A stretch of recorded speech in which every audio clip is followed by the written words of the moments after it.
Hello friends, welcome to the class. നമ്മൾ നോക്കാൻ പോകുന്നത് 10ാം ക്ലാസ്സിൻ്റെ ഇംഗ്ലീഷാണ്. വാങ്ക എന്ന പാഠഭാഗത്തിൻ്റെ സമ്മറിയും അനാലിസിസും ഒക്കെയാണ് ഞാൻ ഈ വീഡിയോയിൽ കവർ ചെയ്യുന്നത്. എഴുതിയിരിക്കുന്നത് ആൻറ്റൺ ചെക്കോവ് ആണ്. ഇതിൽ പറയുന്നത് എന്താണ്? ഒരു 9 വയസ്സുള്ള കുട്ടിയുടെ കഥയാണ് പറയുന്നത് അല്ലേ. വാങ്കയ്ക്ക് 9 വയസ്സാണ്. അവൻ്റെ മുത്തശ്ശൻ്റെ കൂടെയാണ് ജീവിച്ചിരുന്നത്. അവനൊരു പണി പഠിക്കാൻ വേണ്ടിയിട്ട് ഒരു ഷൂ മേക്കർ ആയിട്ടുള്ള അലിയാക്കിൻ്റെ അടുത്തേക്ക് വിടുകയാണ് അവൻ്റെ മുത്തശ്ശൻ. അലിയാക്കിൻ്റെ അവിടെ അവന് വളരെയധികം ദുരിതങ്ങൾ സഹിക്കേണ്ടി വന്നു. അവന് ആ ട്രേഡ് പഠിക്കുക മാത്രമല്ല, മറ്റ് പല ജോലികളും അവനെ കൊണ്ട് ചെയ്യിപ്പിച്ചിരുന്നു. അവന് ശരിയായ ഭക്ഷണമോ ഒന്നും തന്നെ കൊടുത്തിരുന്നില്ല. അപ്പോൾ അവൻ്റെ ജീവിതം അവിടെ ദുരിതപൂർണമായി. അപ്പോൾ ഒരു ദിവസം അലിയാക്കിനും ഫാമിലിയും ക്രിസ്മസ് മാസിന് പോയപ്പോൾ ചർച്ചിൽ പോയപ്പോൾ അവൻ്റെ മുത്തശ്ശനൊരു കത്ത് എഴുതുകയാണ്. അപ്പോൾ ആ ഒരു കത്താണ് ഈ ഒരു പാഠഭാഗത്തിൽ നമുക്ക് പഠിക്കാനുള്ളത്. ഇതാണ് summary. Chekhov describes the events surrounding Ivan Vanka Zhukov, a 9-year-old boy at Christmas time. Vanka is living in Moscow where he is apprenticed to Alyakin, the shoemaker. അപ്പോൾ പറഞ്ഞ പോലെ വാങ്കയുടെ കഥയാണ് പറയുന്നത്. വാങ്ക എവിടെയാണ് ജീവിക്കുന്നത്? മോസ്കോയിലാണ്.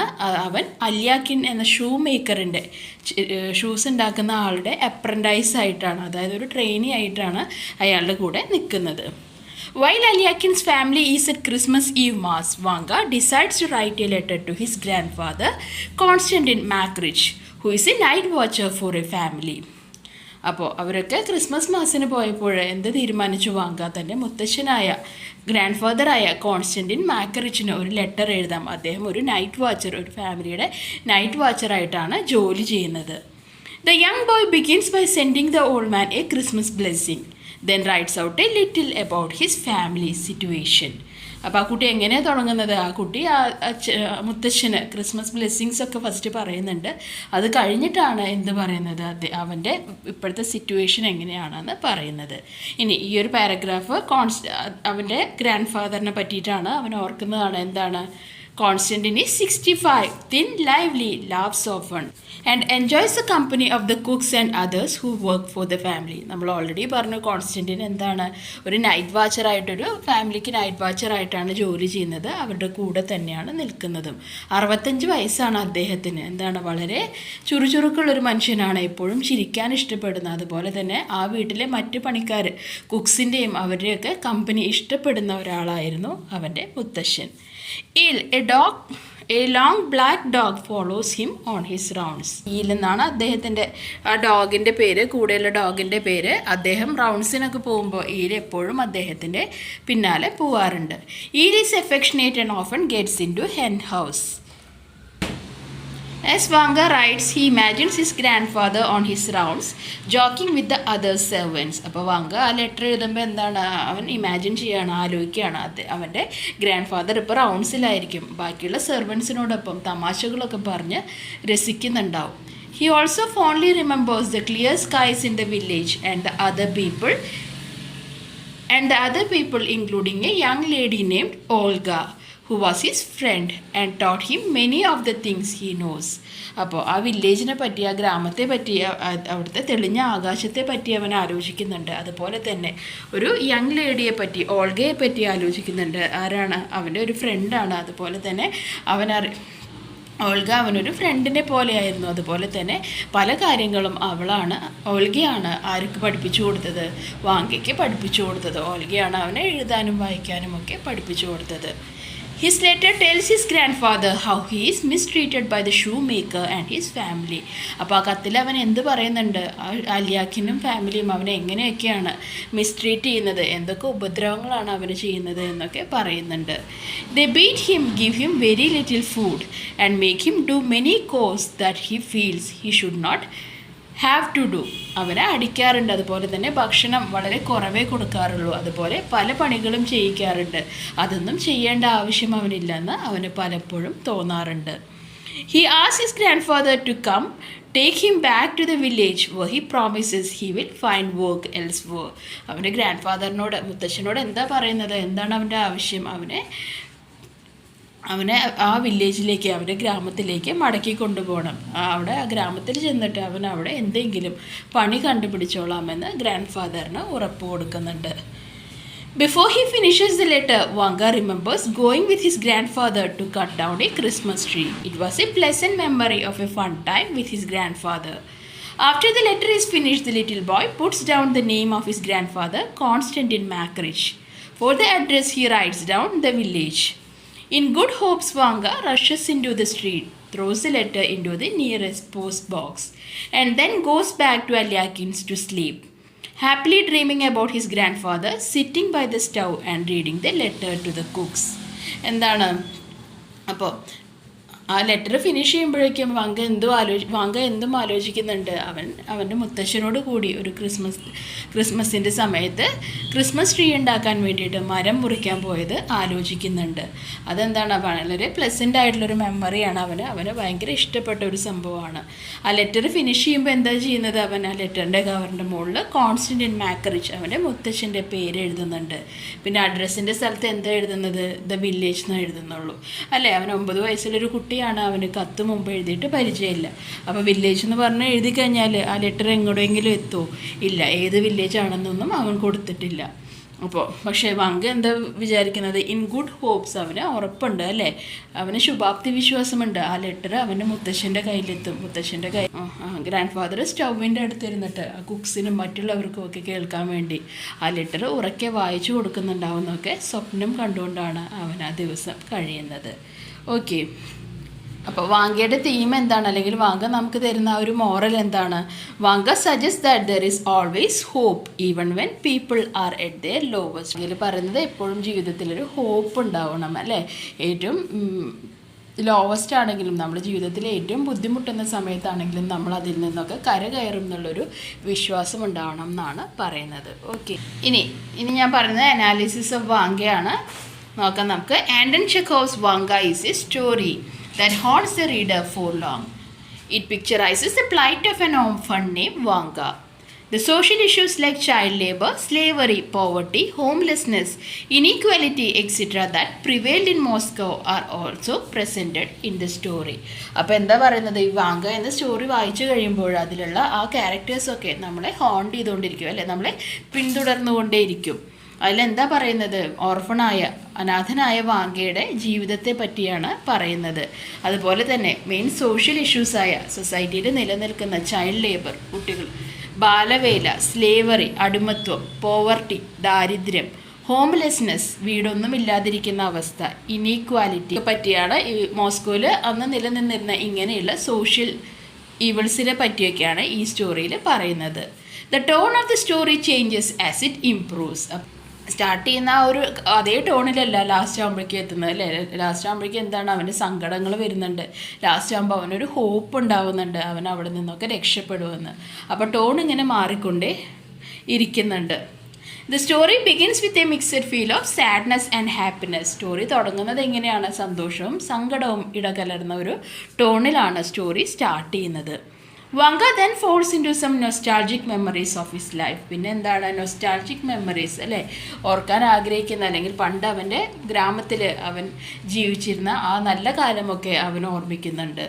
The brutal tortures of his master and his mistress changes the mood to fear and sadness. മല്യാക്കിൻ്റെ വൈഫും അവനെ വളരെയധികം ബുദ്ധിമുട്ടിക്കുന്നുണ്ട്. അപ്പോൾ അവരോടുള്ള ആ ഒരു പേടിയും അവർ കൊടുക്കുന്ന ടോർച്ചർ അല്ലേ, ആ ബുദ്ധിമുട്ടുകളിൽ അവനുണ്ടാവുന്ന സങ്കടവും ഒക്കെ നമുക്ക് സ്റ്റോറിയിൽ കാണാം. At the end Vanga becomes optimistic of his survival. അവസാനം എന്താണ്, ഒപ്റ്റിമിസ്റ്റിക് ആണ് അവൻ അല്ലേ. അവൻ എന്തായാലും ഇതിൽ നിന്നൊക്കെ രക്ഷപ്പെടും, അവൻ സർവൈവ് ചെയ്യും, അവന് ഒരു നല്ല കാലം വരും. അതാണ് ഒപ്റ്റിമിസ്റ്റിക് എന്ന് പറഞ്ഞാൽ. ശുഭാപ്തി വിശ്വാസം അവനുണ്ട്. Thus the tone changes from sadness to hopes and expectation അല്ലേ. ആ ടോണായ സങ്കടം നിറഞ്ഞ ടോണൊക്കെ മാറിയിട്ട് എന്താണ്, ഹോപ്സും എക്സ്പെക്റ്റേഷനും. അവന് എക്സ്പെക്റ്റേഷൻ ഉണ്ട്, അവൻ അവിടെ നിന്നൊക്കെ രക്ഷപ്പെടുമെന്ന്, അവന് ശുഭാപ്തി വിശ്വാസമുണ്ട്. അപ്പം അങ്ങനെ ഒരു ടോണിലേക്കാണ് ഈ കഥ ചേഞ്ച് ചെയ്യുന്നത്. ഓക്കെ, നമുക്ക് ക്വസ്റ്റ്യൻ ആൻസർ നോക്കാം. On the basis of your reading of first 2 paragraph of the story complete the following table. Protagonist of the story. ആരാണ് protagonist of the story? Vanka Zhukov. Place, എവിടെയാണ് ഈ കഥ നടക്കുന്നത്? Shoemaker Alyakhin's house where Vanka is apprenticed. അലിയാക്കിൻ്റെ ഹൗസിലാണ്, വീട്ടിലാണ് ഈ കാര്യങ്ങളൊക്കെ നടക്കുന്നത്. വാങ്ക അവിടെ അപ്രൻറ്റൈസ്, ട്രെയിനി ആയിട്ടാണ് അവിടെ ജോലി ചെയ്യുന്നത്. ഏതാണ് സമയം? ക്രിസ്മസ് ഈവ് അല്ലേ, ക്രിസ്മസിൻ്റെ ആ ഒരു രാത്രിയാണ്, ആ ഒരു സമയമാണ്. His family, granddad Konstantin, his parents are dead, he has no relatives. അവനാകെ ഒരു ഫാമിലി എന്ന് പറയാൻ അവനാകെ ഒരാളേ ഉള്ളൂ, അത് ഗ്രാൻഡ് ഫാദറായ മുത്തശ്ശനായ കോൺസ്റ്റൻറ്റിനാണ്. അവൻ്റെ പാരൻസൊക്കെ മരിച്ചു പോയിരുന്നു, അവന് മറ്റ് റിലേറ്റീവ്സ് ആരും തന്നെയില്ല. ഹിസ് മെൻ്റൽ സ്റ്റേറ്റ്, അവൻ എന്താണ്, അവൻ്റെ ചിന്തകളൊക്കെ എങ്ങനെയായിരുന്നു ആ സമയത്ത്? ഡിപ്രസ്ഡ് ആൻഡ് മിസറബിൾ അല്ലേ. അവൻ്റെ കണ്ടീഷൻ എന്ന് പറഞ്ഞാൽ ആ സമയത്ത് വളരെ ഡിപ്രഷനിലായിരുന്നു അവൻ, സങ്കടത്തിലായിരുന്നു അവൻ, പാത്തറ്റിക് ആയിരുന്നു, വളരെ ബുദ്ധിമുട്ടിലായിരുന്നു അവൻ ജീവിച്ചിരുന്നത്. ഹിസ് ആക്ഷൻസ്, എന്താ അവൻ ചെയ്തത്? Writes a letter to his grand dad telling him about his misery, puts it in an envelope with incomplete address, goes out and posts the letter in the letter box. എന്താ അവൻ ചെയ്യുന്നത്? അവൻ്റെ grand ഡാഡിന് ഒരു letter എഴുതുന്നുണ്ട്, പക്ഷേ അഡ്രസ്സൊന്നും അവൻ complete ചെയ്യുന്നില്ല. പക്ഷേ ആ ഒരു ലെറ്റർ അവൻ്റെ ഗ്രാൻഡ് ഡാഡിൻ്റെ അടുത്തെത്തുമെന്നുള്ള ശുഭാപ്തി വിശ്വാസം അവനത് പോസ്റ്റ് ചെയ്യുന്നുണ്ട്. Next question, second, what were the specialities of the dog Eel? Eel എന്ന ഡോഗിൻ്റെ സ്പെഷ്യാലിറ്റീസ്, പ്രത്യേകതകൾ എന്തെല്ലാം? Eel had a black coat and a long weasel-like body. He was respectful and always tried to get people's affection. He looked at friends and strangers in the same manner. He did not give confidence to anyone. His respectful and obedient nature hid his hatred and vengeance. He could go quietly and bite somebody's food, creep into the ice house and steal a peasant's chicken. His back legs had been cut many times. Twice he had been hung up, and every week he was beaten up very badly. But he survived all. അപ്പോൾ eel എങ്ങനെയായിരുന്നു എന്നാണ് പറയുന്നത്? കറുത്ത കോട്ടും അതുപോലെ തന്നെ നീളമുള്ള weasel പോലത്തെ ശരീരവുമായിരുന്നു അവന് അല്ലേ. അവൻ മാന്യനായിരുന്നു, അതുപോലെ തന്നെ എപ്പോഴും ആൾക്കാരുടെ സ്നേഹം പിടിച്ചു പറ്റാൻ ശ്രമിച്ചിരുന്നു. He looked at friends and strangers in the same manner. അറിയുന്നവരെയും, അതായത് അവനെ നന്നായി അറിയുന്ന അവൻ്റെ ആൾക്കാരെയും അതുപോലെ തന്നെ സ്ട്രേഞ്ചേഴ്സിനെയും പരിചയമില്ലാത്തവരെയും അവൻ ഒരുപോലെയാണ് കണ്ടിരുന്നത്. He did not give confidence to anyone. അവൻ ആർക്കും ഒരു ആത്മവിശ്വാസം നൽകിയിരുന്നില്ല. His respectful and obedient nature hid his hate. അവൻ്റെ മറ്റുള്ളവരെ ആദരിക്കുന്നതും അതുപോലെ തന്നെ പറഞ്ഞാലൊക്കെ കേൾക്കുന്ന ഒബീഡിയൻ്റ് ആയിട്ടുള്ള ആ ഒരു സ്വഭാവവും അവൻ്റെ ഉള്ളിലുള്ള ആ ഒരു ഹേറ്റ്രഡ്, ദേഷ്യവും വെറുപ്പുമൊക്കെ മറച്ചു എന്നാണ് പറയുന്നത്. അതായത് എന്താണ് പറയുക, പുറംചട്ട മാത്രമായിരുന്നു അവൻ റെസ്പെക്ട്ഫുൾ ആണ് എന്നുള്ളത്, അവൻ്റെ ഉള്ളിൽ മുഴുവൻ എന്തായിരുന്നു? ദേഷ്യവും വെറുപ്പൊക്കെ ആയിരുന്നു എന്നാണ് പറയുന്നത്. പിന്നെ എന്തൊക്കെയാണ് അവൻ ചെയ്യാറ്? He could go quietly and bite somebody's foot. അവനൊന്നും മിണ്ടാതെ, ശബ്ദമുണ്ടാക്കാതെ പോയിട്ട് ആരെങ്കിലുമൊക്കെ കാല് കടിക്കും. Creep into the ice ഹൗസിൽ കയറിയിട്ട് കർഷകൻ എന്ന് പറഞ്ഞാൽ കർഷകൻ എന്നാണ് ഉദ്ദേശിക്കുന്നത്, കർഷകൻ്റെ കോഴിയെ മോഷ്ടിക്കും. His back legs had been cut many times അല്ലേ. പല പ്രാവശ്യം അവൻ്റെ പിന്നിലുള്ള കാലുകൾക്ക് മുറിവുകൾ പറ്റിയിട്ടുണ്ട്. 2 പ്രാവശ്യം അവനെ തൂക്കിയിട്ടിട്ടുണ്ട്. എല്ലാ ആഴ്ചയും അവൻ എന്താണ്, അതിക്രൂരമായി മർദ്ദനമേൽക്കാറുണ്ട്. പക്ഷെ അതൊക്കെ അവൻ സർവൈവ് ചെയ്തു, അതിജീവിച്ചു എന്നാണ് പറയുന്നത്. മൂന്നാമത്തെ ചോദ്യം, is there a shift in the setting of the story in para 3 and 4? Where do the events take place? എവിടെയാണ് ഈ കാര്യങ്ങളൊക്കെ നടക്കുന്നത്? അപ്പോൾ എന്താണ്, ഷിഫ്റ്റ് ഉണ്ടോ? അതെ, yes, there is a shift in the setting of the story.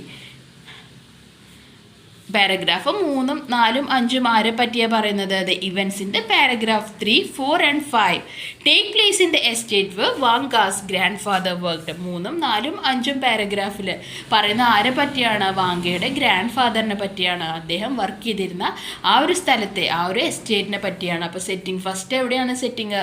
അല്യാക്കിൻ്റെ വീട്ടിലിരുന്നാണ് കത്തെഴുതുന്നത്. അപ്പോൾ അല്യാക്കിൻ്റെ വീടാണ് ആ സെറ്റിംഗ്, ആ പ്ലേസ് വരുന്നത്. പിന്നീട് 3, 4, 5 എവിടെയാണ് ആ സെറ്റിംഗ് വരുന്നത്? ആ ഒരു എസ്റ്റേറ്റ്, ഗ്രാൻഡ് ഫാദർ വർക്ക് ചെയ്തിരുന്ന എസ്റ്റേറ്റിലാണ്. ഓക്കെ, ഇനി അടുത്ത ചോദ്യം, how does grandfather create an atmosphere of fun and laughter? എങ്ങനെയാണ് ഗ്രാൻഡ് ഫാദർ സന്തോഷത്തിൻ്റെ ആ ഒരു അറ്റ്മോസ്ഫിയർ സൃഷ്ടിച്ചിരുന്നത്? Grandfather creates an atmosphere of fun and laughter by playfully pinching one of the maids or cook and making them take snuff അല്ലേ. Grandfather എന്താ ചെയ്യുന്നത്? ഒരു സന്തോഷം നിറഞ്ഞ അറ്റ്മോസ്ഫിയർ സൃഷ്ടിക്കുന്നത് എങ്ങനെയൊക്കെയാണ്? പ്ലേഫുള്ളി, കളിയായി ആരെങ്കിലും ഒരാളെ പിഞ്ച് ചെയ്യും അല്ലേ, നുള്ളും, അവിടെ ജോലി ചെയ്യുന്ന ആൾക്കാരെ. അതുപോലെ തന്നെ അവരെ കൊണ്ടൊരു സ്നഫ് എടുക്കാനും പ്രേരിപ്പിക്കും. He also give snuff to the dogs. അദ്ദേഹം ഡോഗ്സിനെയും സ്നഫ് എടുക്കാൻ പ്രേരിപ്പിക്കും. Woman would sneeze and then the grand father would say good for frozen noses. ആ സ്നഫ് എടുക്കുമ്പോൾ അത് അങ്ങോട്ട് ആ പൊടി വലിക്കുമ്പോൾ എന്താണ്, സ്നഫ് ചെയ്യുമ്പോൾ എന്താണ്, സ്ത്രീകളൊക്കെ സ്നീസ് ചെയ്യും, തുമ്മും. അപ്പോൾ ഗ്രാൻഡ് ഫാദർ എന്താ പറയുക, ഗുഡ് ഫോർ ഫ്രോസൺ നോസസ്, ശീതീകരിച്ച മൂക്കിന് നല്ലത് വരട്ടെ എന്ന് പറയും. ഓക്കെ, അടുത്ത ചോദ്യം, pick out the words and phrases use to describe the night. രാത്രിയെ പറ്റി പറയാൻ വേണ്ടിയിട്ട് യൂസ് ചെയ്തിരുന്ന വേർഡ്സ് ഏതൊക്കെയാണ്? Dark night, trees were silver with rime, sky sprinkle with gaily twinkling stars, the milky way look newly scrubbed and polish with snow. അപ്പോൾ ഈ വേർഡ്സും ഫ്രേസസും ഒക്കെയാണ് രാത്രിയെ വിവരിക്കാൻ വേണ്ടിയിട്ട് ആൻ്റണി ഷെക്കോവ് യൂസ് ചെയ്തിരുന്നത്. ഓക്കെ, അടുത്ത ചോദ്യം, ആറാമത്തെ ചോദ്യം, what sort of life Vanka lead at the shoemaker's place. അലിയാക്കിൻ്റെ വീട്ടിൽ വാങ്ക എങ്ങനെയാണ് ജീവിച്ചിരുന്നത്? Vanka led a very miserable life there. He did not get enough food to eat. He had to rock the shoemaker's baby in the night, and this prevented him from getting enough sleep. He was badly beaten by Eliakim. Senior boys ridiculed him. എന്താണ് അവൻ്റെ ജീവിതം എന്ന് പറഞ്ഞാൽ അവിടെ വളരെ pathetic, miserable ആയിരുന്നു, വളരെ ശോചനീയമായിരുന്നു. He did not even get food to eat. അവന് ആവശ്യത്തിന് ഭക്ഷണം പോലും ലഭിച്ചിരുന്നില്ല. അതുപോലെ തന്നെ രാത്രിയായാൽ അലിയാക്കിൻ്റെ കുട്ടിയെ റോക്ക് ചെയ്യണം അല്ലേ, ഉറക്കാൻ ഇങ്ങനെ നമ്മൾ ആട്ടില്ലേ, അതിനെയാണ് റോക്ക് ചെയ്യുക എന്ന് പറയുക. അപ്പോൾ രാത്രി മുഴുവൻ ആ കുട്ടിയെ ഇങ്ങനെ റോക്ക് ചെയ്തുകൊണ്ടിരിക്കണം. അപ്പോൾ അതുകൊണ്ട് തന്നെ അവന് അത്യാവശ്യത്തിന് ഉറക്കമൊന്നും ലഭിച്ചിരുന്നില്ല. അതുപോലെ he was badly beaten by Alyakhin. Alyakhin അവനെ വളരെയധികം ഉപദ്രവിച്ചിരുന്നു. Senior boys ridicule him. അവൻ്റെ മുമ്പുള്ളത്, അവൻ്റെ സീനിയേഴ്സായിട്ടുള്ള അവിടുത്തെ അപ്രൻറ്റീസൊക്കെ അവനെ കളിയാക്കിയിരുന്നു, അവനെ ബുദ്ധിമുട്ടിച്ചിരുന്നു എന്നാണ് പറയുന്നത്. Okay, what according to Vanka would happen to him if his grandfather did not take him back home? Why did he think so? അപ്പോൾ വാങ്ക എന്താ വിചാരിക്കുന്നത്? വാങ്കയെ അവിടുന്ന് തിരിച്ചു കൊണ്ടുപോയില്ലെങ്കിൽ അവൻ എന്ത് പറ്റുമെന്നാണ് വാങ്ക പറയുന്നത്? എന്തുകൊണ്ടാണ് അവൻ അങ്ങനെ തോന്നുന്നത്? ആൻസർ ഇതാണ്, if his grand father did not take him back home he would die. അവൻ്റെ മുത്തശ്ശൻ അവനെ തിരിച്ചു കൊണ്ടുപോയില്ലെങ്കിൽ അവൻ ആ അലിയാക്കിൻ്റെ വീട്ടിൽ കിടന്ന് മരിച്ചു പോകുമെന്ന് അവൻ വിശ്വസിക്കുന്നു. He thought so because it was impossible for him to continue with his cruel master Eliakim, who made him work hard, starved him, made him rock his baby in the night and beat him up cruelly. എന്തുകൊണ്ടാണ് അവന് തോന്നിയിരുന്നത്? അവനെ അവിടെ ജീവിക്കുക എന്നുള്ളത് impossible, നടക്കാത്ത കാര്യമായി തോന്നി. കാരണം അവൻ്റെ മാസ്റ്ററായ അലിയാക്കിൻ അത്രത്തോളം ക്രൂരനായിരുന്നു. അവനെ വളരെയധികം പണിയെടുപ്പിച്ചു. രാത്രി അവന് ഉറങ്ങാൻ പോലും പറ്റിയിരുന്നില്ല. അയാളുടെ കുട്ടിയെ നോക്കണമായിരുന്നു. അതുപോലെ തന്നെ അവന് ആവശ്യത്തിനുള്ള ഭക്ഷണം കൊടുത്തിരുന്നില്ല. അവന് രാത്രി ഉറക്കം കിട്ടിയിരുന്നില്ല. അവനെ വളരെയധികം അടിച്ചിരുന്നു അല്ലേ. അപ്പോൾ അതുകൊണ്ടൊക്കെയാണ് അവിടെ ജീവിക്കുക എന്നുള്ളത് ഇമ്പോസിബിളാണ്, അവൻ മരിച്ചു പോകുമെന്ന് ആർക്ക് തോന്നുന്നത്? വാങ്കയ്ക്ക് തോന്നുന്നത്. അടുത്ത ചോദ്യം, why could not Vanka run away from the home of shoe maker. എന്തുകൊണ്ടാണ് വാങ്കയ്ക്ക് സ്വയം അവിടെ നിന്ന് ഓടി രക്ഷപ്പെടാൻ പറ്റാഞ്ഞത്? Vanka could not run away from the home of shoemaker because he had no shoes or boots. He was afraid of frostbite. എന്തുകൊണ്ടാണ് അവന് ഓടാൻ പറ്റാഞ്ഞത്? വാങ്കയുടെ കയ്യിൽ, വാങ്ക ഒരു ഷൂ മേക്കറിൻ്റെ അവിടെയാണ് ജോലി ചെയ്തിരുന്നത്. പക്ഷെ വാങ്കയ്ക്ക് സ്വന്തമായിട്ട് ഷൂസോ ബൂട്ട്സോ ഒന്നും തന്നെ ഉണ്ടായിരുന്നില്ല. അവിടെ നിന്ന് രക്ഷപ്പെടാൻ അല്ലേ, ക്രിസ്മസ് ആണ്, നമുക്കറിയാം ക്രിസ്മസ് ടൈമിലൊക്കെ അങ്ങനെ പുറം രാജ്യങ്ങളിലൊക്കെ എങ്ങനെയാണ്, അവിടെയൊക്കെ തണുപ്പാണ്, വളരെയധികം മഞ്ഞ് വീഴുന്ന സമയമാണ്. അപ്പോൾ അതുകൊണ്ട് തന്നെ അവന് ആ മഞ്ഞിലൊക്കെ ചവിട്ടി ഓടാൻ പറ്റുമോ എന്ന് അവന് പേടിയുണ്ടായിരുന്നു. കാരണം കാലൊക്കെ തണുത്ത് മരവിച്ച് അവന് ഓടാൻ പറ്റാത്ത അവസ്ഥയാവുമെന്ന് അവന് ഉറപ്പുണ്ടായിരുന്നു. അപ്പോൾ അതുകൊണ്ടാണ് അവൻ അവിടെ നിന്ന് ഓടി രക്ഷപ്പെടാൻ ശ്രമിക്കാഞ്ഞത്. ഓക്കെ, അടുത്ത ചോദ്യം, Vanka is working for a shoemaker but he does not have boots. What do you understand from this? Vanga ഒരു ഷൂ മേക്കറിൻ്റെ അവിടെയാണ് ജോലി ചെയ്തിരുന്നത്. പക്ഷെ അവന് സ്വന്തമായി ഷൂസ് ഉണ്ടായിരുന്നില്ല. അപ്പം നിങ്ങൾക്ക് ഇതിൽ നിന്ന് എന്താണ് മനസ്സിലാവുന്നത്? This means although he works with a shoemaker, he can't have shoes of his own. This is the case with many workers. എന്താണ്, അവനൊരു ഷൂ ഉണ്ടാക്കുന്ന സ്ഥലത്താണ് ജോലി ചെയ്തിരുന്നെങ്കിലും അവന് സ്വന്തമായി ഷൂസ് ഉണ്ടായിരുന്നില്ല. അപ്പോൾ ഇത് പല വർക്കേഴ്സിൻ്റെയും കാര്യം ഇങ്ങനെ തന്നെയാണ് അല്ലേ. ഒരു റെസ്റ്റോറൻറ്റിൽ ജോലി ചെയ്യുന്ന വെയിറ്റേഴ്സൊക്കെ ആണെങ്കിൽ എങ്ങനെയാണ്, അവർ നമുക്ക് നല്ല നല്ല ഫുഡ് വന്ന് സെർവ് ചെയ്യും അല്ലേ, നല്ല ബിരിയാണിയോ അല്ലെങ്കിൽ സ്പെഷ്യൽ ഐറ്റംസോ ഒക്കെ സെർവ് ചെയ്യും. പക്ഷേ അവർ കഴിക്കുന്ന ഫുഡ് അതാണോ? അല്ല, അവർ സാധാരണ വീട്ടിൽ നിന്ന് കൊണ്ടുവന്ന ഭക്ഷണമോ അല്ലെങ്കിൽ അവർ വേറെ പാചകം ചെയ്ത ഭക്ഷണമാണ് കഴിക്കുന്നത്. അല്ലാതെ നമുക്കൊക്കെ സെർവ് ചെയ്യുന്ന ആ നല്ല നല്ല ഫുഡൊന്നുമല്ല അവർ കഴിക്കുന്നത്. അപ്പോൾ അതാണ് പറയുന്നത്. അതേ കേസാണ് ഇവിടെ ആരുടെയും വാങ്കയുടെയും. അടുത്ത ചോദ്യം, what promises does Vanka make to his grand father so that he would take him back home? Vanka എന്തൊക്കെ പ്രോമിസുകളാണ്, വാഗ്ദാനങ്ങളാണ് അവൻ്റെ മുത്തശ്ശന് കൊടുക്കുന്നത് അവനെ തിരിച്ചു കൊണ്ടുപോവുകയാണെങ്കിൽ? Vanka makes a lot of promises to his grand father so that he would take him back home. Vanka വളരെയധികം പ്രോമിസുകൾ കൊടുക്കുന്നുണ്ട്. അവൻ എങ്ങനെയെങ്കിലും അവൻ്റെ മുത്തശ്ശനൊന്ന് വന്ന് അവനെ തിരിച്ച് നാട്ടിലേക്ക് കൊണ്ടുപോയാൽ മതി. ഹി വുഡ് ഗ്രൈൻഡ് ഹിസ് അയാൾക്ക് സ്നഫ് ചെയ്യാനുള്ളത് ഗ്രൈൻഡ് ചെയ്ത് പൊടിച്ചു കൊടുക്കും. He would pray for him, ഗ്രാൻഡ് ഫാദറിന് വേണ്ടി അവൻ പ്രാർത്ഥിക്കും. He could even beat him as hard as he like for if he did mischief. അവൻ എന്തെങ്കിലും തെറ്റ് കാണിച്ചിട്ടുണ്ടെങ്കിൽ, മിസ്ചീഫ് കുസൃതി കാണിച്ചിട്ടുണ്ടെങ്കിൽ അദ്ദേഹത്തിന് പറ്റുന്നത്ര ഹാർഡായിട്ട് അവനെ അടിക്കാമെന്ന് അവൻ പറയുന്നുണ്ട്. He would clean the boots or go as a shepherd instead of Fedya. അവൻ ബൂട്ട്സൊക്കെ ക്ലീൻ ചെയ്ത് കൊടുക്കാം, അല്ലെങ്കിൽ എന്താണ് ഷെപ്പേർഡായിട്ട് ആട്ടിടയായിട്ട് ഫെഡിക്ക് പകരം അവൻ ഇനി പോകാമെന്ന് മുത്തശ്ശന് ഉറപ്പ് കൊടുക്കുന്നുണ്ട്. When he grows up to be a man he would look after him and he will not let anyone hurt him. അവൻ വലിയ ഒരാളായി കഴിഞ്ഞാൽ അല്ലേ, വളർന്ന് വലുതായി കഴിഞ്ഞാൽ അവൻ മുത്തശ്ശൻ്റെ കാര്യങ്ങൾ എല്ലാം തന്നെ നോക്കിക്കോളാം. അവൻ ആരെ കൊണ്ടും മുത്തശ്ശനെ ഹേർട്ട് ചെയ്യാൻ അനുവദിക്കില്ല അല്ലേ, വിഷമിപ്പിക്കാൻ അനുവദിക്കില്ല എന്ന് പറയുന്നുണ്ട്. When he dies he would pray for his soul like he does for his mummy. ഇനി ഗ്രാൻഡ് ഫാദർ മരിച്ചു കഴിഞ്ഞാൽ അദ്ദേഹത്തിൻ്റെ സോളിന് വേണ്ടിയിട്ട്, അദ്ദേഹത്തിൻ്റെ ആത്മാവിന് വേണ്ടിയിട്ട് അവൻ പ്രാർത്ഥിച്ചോളാം, അവൻ അവൻ്റെ അമ്മയ്ക്ക് വേണ്ടി പ്രാർത്ഥിക്കുന്നത് പോലെ എന്നും ആര് പറയുന്നുണ്ട്? ആ വാങ്ക പറയുന്നുണ്ട്. What beautiful memories of Christmas does Vanka cherish? ക്രിസ്മസിനെ പറ്റിയിട്ടുള്ള എന്ത് നല്ല മെമ്മറീസാണ് വാങ്കയുടെ മനസ്സിലുള്ള? Vanka remembers his grandfather going to get a Christmas tree for his employers. He had taken Vanka with him.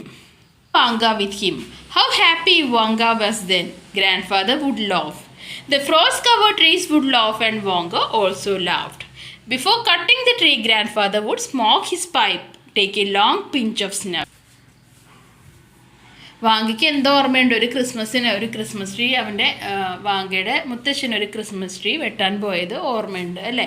അദ്ദേഹത്തിൻ്റെ എംപ്ലോയീസിന് വേണ്ടിയിട്ട്, അദ്ദേഹം പണി ചെയ്യുന്ന ആ വീട്ടിലേക്ക് വേണ്ടിയിട്ടാണ് ആ ക്രിസ്മസ് ട്രീ മുറിക്കാൻ പോയത്. അപ്പോൾ ആ മുറിക്കാൻ പോകുന്നതിൻ്റെ കൂടെ ആരെയും കൊണ്ടുപോയി? വാങ്കയെയും കൊണ്ടുപോയി. അപ്പോൾ എന്തൊരു സന്തോഷമുള്ള സമയമായിരുന്നു അത്. വാങ്ക വളരെയധികം ഹാപ്പി ആയിരുന്നു എന്നാണ് പറയുന്നത്. മുത്തശ്ശൻ ചിരിക്കുന്നുണ്ട്, അവൻ്റെ ചുറ്റുമുള്ള മരങ്ങളും ചിരിക്കുന്നത് പോലെ അവന് തോന്നി. അത്രയധികം അവൻ സന്തോഷവാനായിരുന്നു. അപ്പോൾ പിന്നെ ആ ട്രീ കട്ട് ചെയ്യുന്നതിന് മുമ്പ് ഗ്രാൻഡ് ഫാദർ എന്ത് ചെയ്യും? ആ ഒരു പൈപ്പ് എടുത്തിട്ട്, സ്മോക്കിംഗ് പൈപ്പ് എടുത്തിട്ട് സ്മോക്ക് ചെയ്യും അല്ലേ, സ്നഫ് ചെയ്യും എന്നാണ് പറയുന്നത്. He would laugh at the shivering Vanka. അപ്പോൾ തണുത്ത് വരച്ച് നിൽക്കുന്ന വാങ്കയെ നോക്കിയിട്ട് ഗ്രാൻഡ് ഫാദർ ചിരിക്കും. The young fir trees covered with frost stood without moving. They were waiting to see which one would be cut.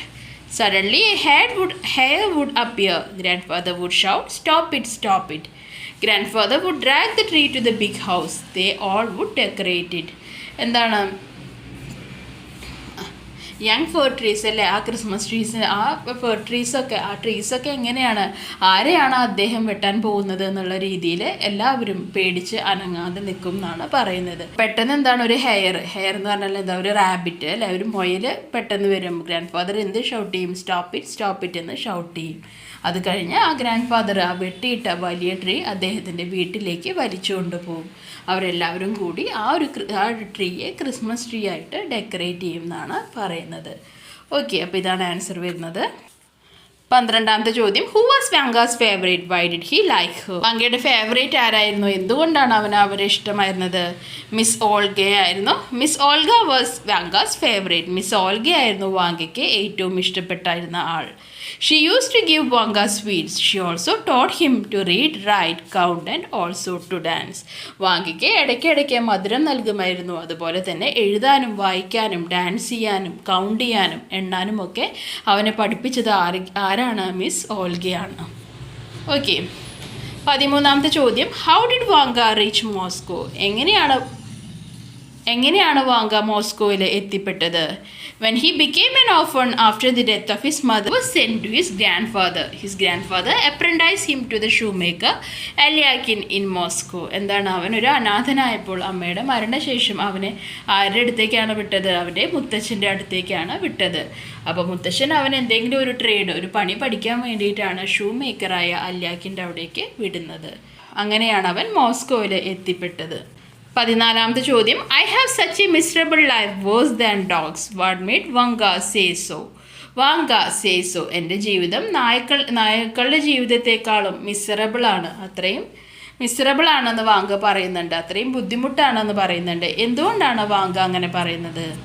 Vanka said so for many reasons. He did not get enough to eat. He could not sleep properly as he had to rock Alyakin's baby in the night. He was laughed at by the senior apprentices and above all, he was often beaten by Alyakin. എന്തൊക്കെയാണ് പറയുന്നത്? പല കാരണങ്ങളുണ്ട് അങ്ങനെ പറയാൻ വേണ്ടിയിട്ട്. അവന് വേണ്ടത്ര ഭക്ഷണം ലഭിച്ചിരുന്നില്ല, അവന് ശരിയായി രാത്രി ഉറങ്ങാൻ പറ്റിയിരുന്നില്ല, അല്യാക്കിൻ്റെ കുട്ടിയെ ഇങ്ങനെ റോക്ക് ചെയ്തുകൊണ്ട് ആട്ടിക്കൊണ്ടിരിക്കണമായിരുന്നു. അതുപോലെ തന്നെ അവൻ്റെ സീനിയേഴ്സ് ആയിട്ടുള്ള അപ്രൻറ്റൈസൊക്കെ അവരെ കളിയാക്കിയിരുന്നു, അവനെ ബുദ്ധിമുട്ടിച്ചിരുന്നു. ഇതൊക്കെ പോരാഞ്ഞ് എന്താണ്, അല്യാക്കിൻ അവനെ വളരെയധികം മർദ്ദിച്ചിരുന്നു എന്നാണ് പറയുന്നത്. അപ്പം അതുകൊണ്ടാണ് ഡോഗിൻ്റെ ലൈഫിനേക്കാളും മിസറബിളാണ് തൻ്റെ ലൈഫ് എന്ന് ആര് പറയുന്നത്? വാങ്ക പറയുന്നത്. അടുത്ത ചോദ്യം, do you think Vanka's letter will reach his grand father? Why? നിങ്ങൾക്ക് തോന്നുന്നുണ്ടോ വാങ്ക എഴുതിയ ആ ഒരു കത്ത് ഗ്രാൻഡ് ഫാദറിൻ്റെ അടുത്ത് എത്തുമെന്ന്? എന്തുകൊണ്ട്? It won't reach his grandfather. He had just wrote the name of his grandfather and simply the village. Which village were? Nobody would know. എന്താണ്, ഒരിക്കലും ആ ഒരു കത്ത് മുത്തശ്ശൻ്റെ അടുത്ത് എത്തില്ല. കാരണം അവൻ മുത്തശ്ശൻ്റെ പേര് മാത്രമാണ് എഴുതിയത്. അഡ്രസ്സിൻ്റെ അവിടെ ദ വില്ലേജ് എന്ന് കൂടി എഴുതി. ഏത് വില്ലേജാണ്, ഏത് സ്ഥലത്താണെന്നൊന്നും വാങ്ക എഴുതിയിരുന്നില്ല. അപ്പോൾ അതുകൊണ്ട് തന്നെ ആ ലെറ്റർ ഒരിക്കലും മുത്തശ്ശൻ്റെ അടുത്ത് എത്തുമില്ല. ഓക്കെ, ഇനി 16ാമത്തെ ചോദ്യം, what did Vanga dream about in his sleep? അവൻ്റെ ഉറക്കത്തിലെ വാങ്ക എന്തൊക്കെയാണ് സ്വപ്നം കണ്ടത്? He dreamed of A stove. His grand father was sitting on the stove ledge with his bare feet dangling. He was reading the letter to his cooks. Eel was walking backwards and forwards, wagging his tail. അപ്പോൾ അവൻ എന്തിനെ പറ്റി ആലോചിച്ചത്? അവൻ ആദ്യം സ്വപ്നം കണ്ടത് ഒരു സ്റ്റൗവിൻ്റെ അടുത്ത് അവൻ്റെ ഗ്രാൻഡ് ഫാദർ ഇരിക്കുന്നതായിരുന്നു. With his bare feet dangling, അതായത് ചെരുപ്പൊന്നും ഇടാത്ത കാലിങ്ങനെ ആട്ടിക്കൊണ്ട് അദ്ദേഹം ഇരിക്കുന്നുണ്ട്. അദ്ദേഹം ആ ഒരു ലെറ്റർ അദ്ദേഹത്തിൻ്റെ സുഹൃത്തുക്കളായ കുക്സ്, പാചകക്കാർക്കൊക്കെ വായിച്ചു കൊടുക്കുകയാണ്. അതുപോലെ തന്നെ ഈലെന്ന ആ ഒരു നായ അവിടെ ഇങ്ങനെ നടക്കുന്നുണ്ട്, വാലാട്ടിക്കൊണ്ട് അവിടെ നടക്കുന്നുണ്ട്. അപ്പോൾ അതൊക്കെയാണ് അവൻ സ്വപ്നം കണ്ടത്. 17ാമത്തെ ചോദ്യം, does the reference to Eel have any significance in the story? How? Eel എന്ന നായയെ പറ്റിയുള്ള പരാമർശത്തിന് ഈ സ്റ്റോറിയിൽ എന്തെങ്കിലും പ്രാധാന്യമുണ്ടോ? ഉണ്ടെങ്കിൽ എന്ത് എന്നാണ് ചോദിക്കുന്നത്. നോക്കാം നമുക്ക്. Answer, the eel, in spite of his referential manner and docility, had spite and malice in his heart. So did the grandfather to the gentry he worked for. If he got a chance, he too would bite them, as did eel when he got a chance. എന്താണ് referential manor എന്ന് പറഞ്ഞാൽ? എന്താണ്? ആദരണീയമായ പെരുമാറ്റം. ഡോസിലിറ്റി എന്ന് പറഞ്ഞാൽ അനുസരണം, അല്ലേ? അപ്പോൾ അങ്ങനെയുള്ള നല്ല പെരുമാറ്റവും അനുസരണയും ഒക്കെ ഉണ്ടായിട്ടും എന്താണ്, ശരിക്കും ഈലിൻ്റെ ഉള്ളിൽ എന്തായിരുന്നു? പകയും ദേഷ്യവും വെറുപ്പും മാത്രമായിരുന്നു ഈലിന് അവൻ്റെ യജമാനനോടുള്ളത്. അപ്പോൾ അതുപോലെ തന്നെയായിരുന്നു ആരും ഗ്രാൻഡ് ഫാദറിനും അദ്ദേഹത്തിൻ്റെ ഓണേഴ്സിനെ, അല്ലേ, ഇഷ്ടപ്പെട്ടിരുന്നു. ഇതിൽ ഇത്ര അനുസരണമുള്ള സ്വഭാവം ഉണ്ടായിട്ടും പലതവണ അവിടുത്തെ ആ ഒരു ഓണറിനെയും ആൾക്കാരെയും ഒക്കെ കടിക്കുന്നുണ്ട്. അപ്പം അതുപോലെ തന്നെയാണ് ആരും എന്നാ പറയുന്നത്, ഗ്രാൻഡ് ഫാദറും ഒരു ചാൻസ് കിട്ടിക്കഴിഞ്ഞാൽ അദ്ദേഹവും തിരിഞ്ഞു കടിക്കും, അതായത് തിരിച്ച് ആക്രമിക്കും എന്നാണ് പറയുന്നത്. ഓക്കെ, അപ്പോൾ രണ്ടുപേരുടെയും സ്വഭാവം ഏതാണ്ട് ഒരുപോലെ തന്നെയാണ്. അപ്പോൾ അതുകൊണ്ടാണ് ഈലിനെ ഇങ്ങനൊരു പരാമർശം സ്റ്റോറിയിൽ കൊടുത്തിട്ടുള്ളത്. അയാളുടെ ഉള്ളിൽ മുഴുവൻ അവരോടുള്ള പകയാണ്. അയാൾക്ക് അവരെ ഒട്ടും തന്നെ ഇഷ്ടമല്ല. അപ്പോൾ ഒരു ചാൻസ് കിട്ടിക്കഴിഞ്ഞാൽ എന്തായാലും അദ്ദേഹം തിരിച്ചടി. ഇത്രയാണ് ഈ ലെസൻ്റെ സമ്മറിയും ക്വസ്റ്റ്യൻ ആൻസേഴ്സും വരുന്നത്. ക്ലാസ് മനസ്സിലായി എന്ന് വിശ്വസിക്കുന്നു. ഇഷ്ടപ്പെട്ടാൽ ലൈക്ക് ചെയ്യൂ, സബ്സ്ക്രൈബ് ചെയ്യൂ. തീർച്ചയായും നിങ്ങളുടെ ഫ്രണ്ട്സിനും കൂടി ഒന്ന് ഷെയർ ചെയ്ത് കൊടുക്കൂ. താങ്ക്